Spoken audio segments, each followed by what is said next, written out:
Hey everybody, great to see you. I think this is going to be the final video that I submit regarding your persuasive speeches.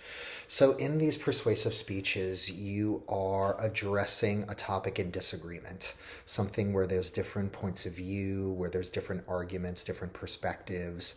It could be a current law, policy, crisis issue.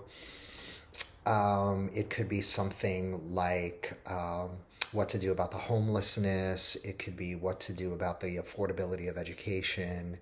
It could be things like health accessibility for young people or voting or anything in which there is something in disagreement. So it's very important that you're not doing an informative speech. An informative speech is where you lay out all of the factual evidence and present it in a clear way. In a persuasive speech, there's difference of opinions on what to do.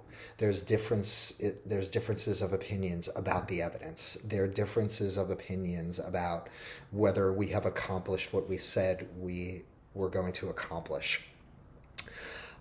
It's very important also that you're not doing a motivational speech. A motivational speech is where you set forth a target and you're motivating the audience to act.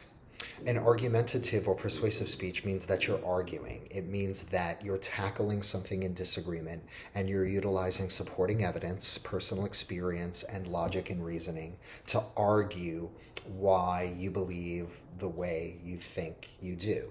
So, for example, let's say an issue in one of your arguments is whether bike lanes will be helpful or not to local businesses. And you believe that bike lanes will actually be a negative effect on local businesses, then you would make an argument. You would look at evidence regarding bike lanes and local businesses. You would look at some examples of businesses and how they've been affected by bike lanes, or how people avoid or perhaps not avoid a small business due to bike lanes. So you're utilizing your reasoning, your logic, you're making connections, you're making contrasts, you're analyzing, and you're critically explaining why it is that you came to a certain conclusion regarding your topic. So for this length of a speech, which is pretty short, 3 minutes, you can make about 2 arguments. So follow the Toolman's model pattern that's in your Canvas module, and it's pretty clear as to what an argument is and how to develop an argument.